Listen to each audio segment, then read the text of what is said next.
Hello, hello mga padangit. Good morning, good morning, good morning, good morning. Yan, it's me again, Mary. Mary mo, Mary.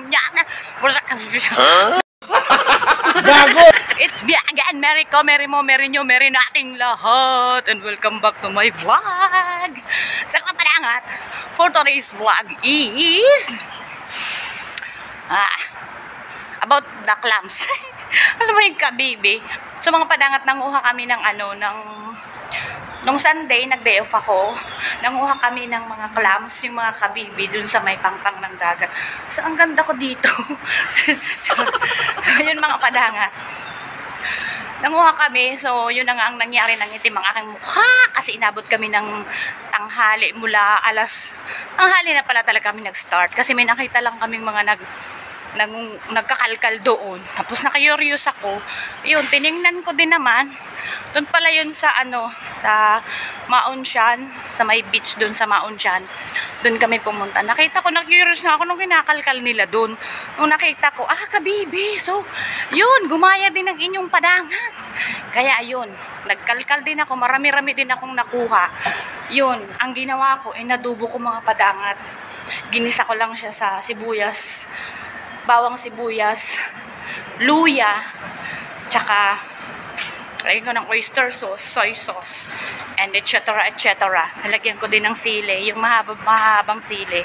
Problema, hindi ko siya na-videohan nung niluto ko mga padangat. Kaya ang gawin, pakikita nyo na lang dito yung kung paano ko siya nilisan at paano ko siya tinanggal isa-isa sa shell niya. Kasi hindi ko siya niluto na kasama yung shell niya. Gawa ng, may mga pala yun.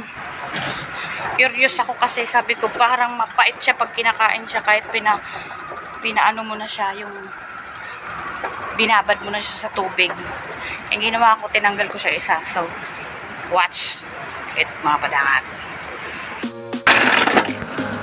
So mga padangat, kahapon nag-iisip na ginawa ko. Ngayon ko ng clam.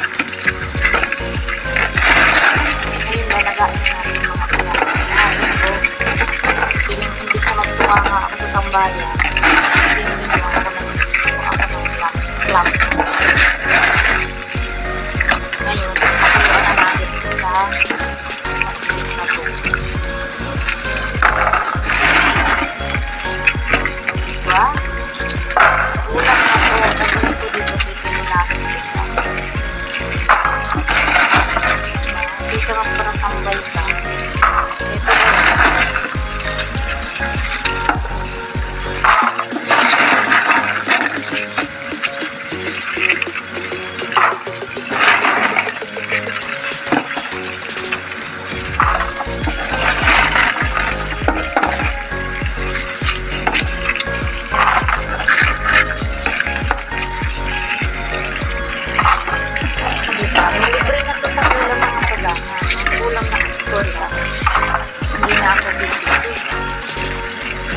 Galang sa paghahanap na ako.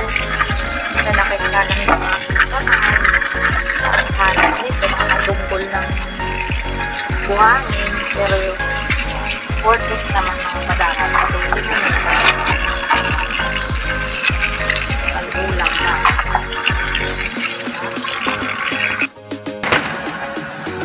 Ayan, mag-iinit na tayo ng tubig kasi papakuluan natin siya para magbuka-buka na, magburukan na siya.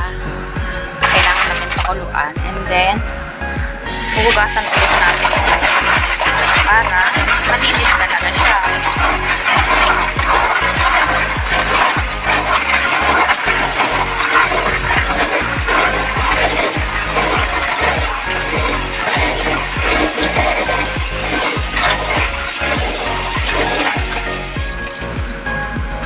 Kita nyo yan, no? Malabo ulit. Kaya kailangan nating hugasan siya ulit.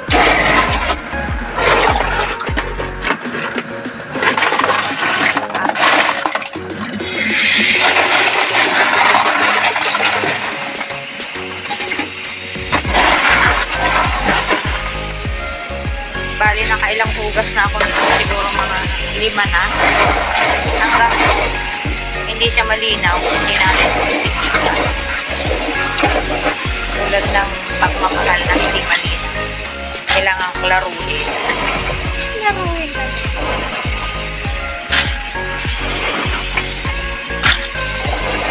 Para sure malinis. Diba?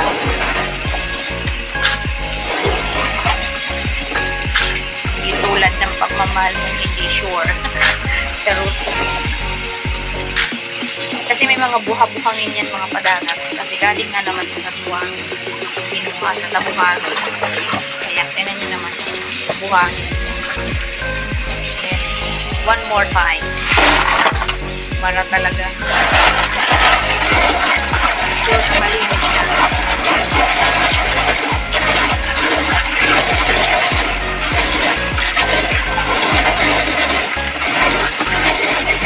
Diba? Para sure na malinis.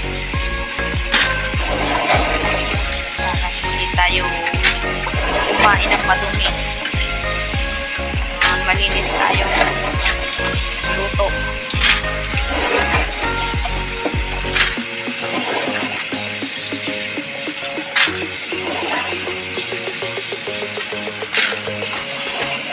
Ito nga naman na magtunganga sa tambayan. Ito na gawin. Mo mabuhangin pa rin yung mga padangat. So, kahit nakailang linis na isa pa kasi meron ko buhangin.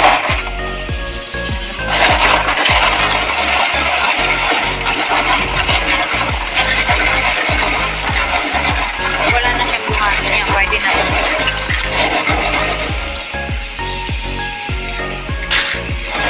For safety lang. Habang nag-iinit tayo ng tubig.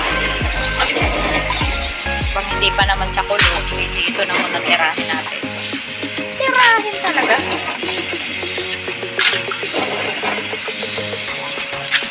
Para malinis. Pero pa rin yung buhangin mga padangan. Pero hindi na siya kadami. Hindi na lang.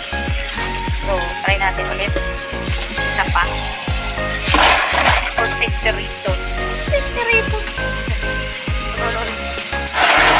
Last one. Hindi ko naman malinaw din.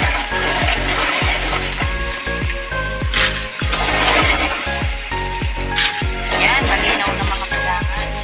Malinaw na. Malinaw pa sa pag-ibig niya.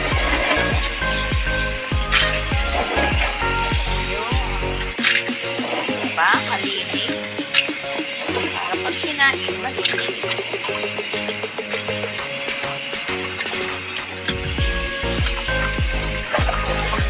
So, wala na siyang buhangin. So, okay na siya. Ayan na siya. Dami-dami yan mga padangat. Siguro mga ano to. 2 kilo to. Nalakit nga lang yung mga kamay ko dito mga padangat. Pero, worth it naman siya. Kasi may ulam na ako. Tinulahin ko nga pala siya mga padangat. So, lagain na natin siya. A few moments later. So, ayan na siya mga padangat. Oh. Bumubuka na sila. Bumubuka ang bulaklak.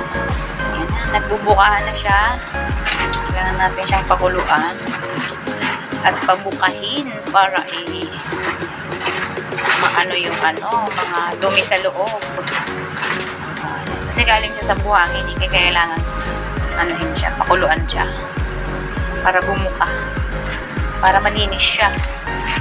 Diba? Tapos, dito nulahin ko siya mga padangan. Totally malinis na talaga yan siya. Ayan na siya. So, ito na siya mga padangan. Okay na siya. Ox na siya, oh. Nagbukahan na siya. Ayan. So, dito sa pinaglagaan ko, mga padangan, may siya. Meron siyang buhangin. Siguro yan yung galing sa loob, no? Yun siya. Ito na siya mga padangan to. Ox na siya. Malinis na siya. Ready na to para tinulahin, guys. Mga padangan. Yan, no? Fresh. Yan, linis na siya.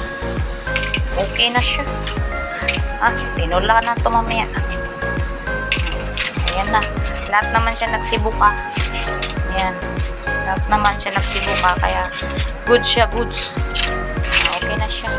Libre na ulam ta, oy.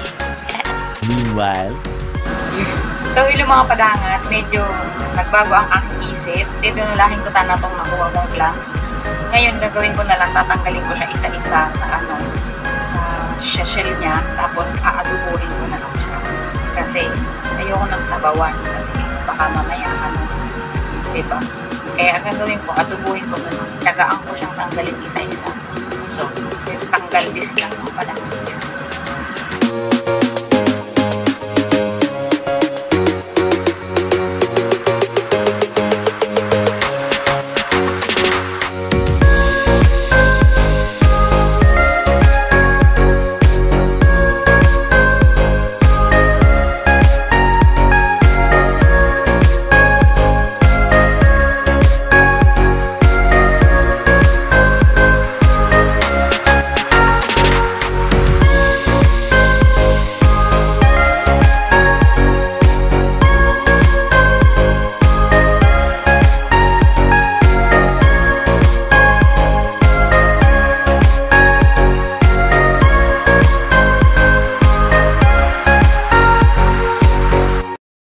2,000 years later. Okay, ito na yung mga padangat ang nakuha ko, kakaunti. Yung shell, kadami. O, diba? Ayan na siya. Ayan na, oh. So, yun na nga mga padangat. Ang kinalabasan ng aking clams is naging adobo siya mga padangat. Kasi hindi ko na rin naman siya. Inisa-isa ko na lang siya. So, pinakita ko na lang yung for today's vlog na lang is process how to clean the clams. O, diba? Goods yun. Kasi talagang malinis na malinis. Tinanggal ko naman pa naman isa-isa dun sa shell niya. Eh, di nangyari. Eh, di sarap-sarap. Hindi ko napakita mga padangat kung paano kayo niluto. Pero, grabe. Ang sarap-sarap. Ninikman ni Amo, gusto niya. Hindi ko sa kanila niluto para sa kanila kasi to make sure muna, trinay ko muna, ako muna kasi hindi yun galing sa palengke. Nakita na yun nung gabi, nung pagdating ko, ay grabe, tuwang-tuwa siya. Ano siya. Sabi ko, nakakatuwa ka naman, ante. Tapos, pero, hindi ko yun sa kanila niluto para sa kanila kasi, mali mo kasi, di ba, delikado rin yung magluto ka ng mga clams na kasi mali mo kung red tide, hindi natin alam, hindi ko naman alam kung anong red tide kung ano. Kaya ang ginawa ko, ako muna kumain nun kasi mahirap na, try ko muna. Next time, try ko kumuha ulit. Sa kanila ko naman iluluto kasi safe naman siya. Kaya na lang gagawin ko. Gawing proseso na lang. Tanggalin ko isa-isa. Ganun na lang din yung luto. Sa mga padangat, hanggang dito na lang itong video na to. At kung nagustuhan niyo yung video na to, huwag kakalimutang pinutin ang like, subscribe, at ang maliit na kampana para susunod ay updated kayo sa vlog ni Mary. So bye, God bless you and ingat. Thank you for watching.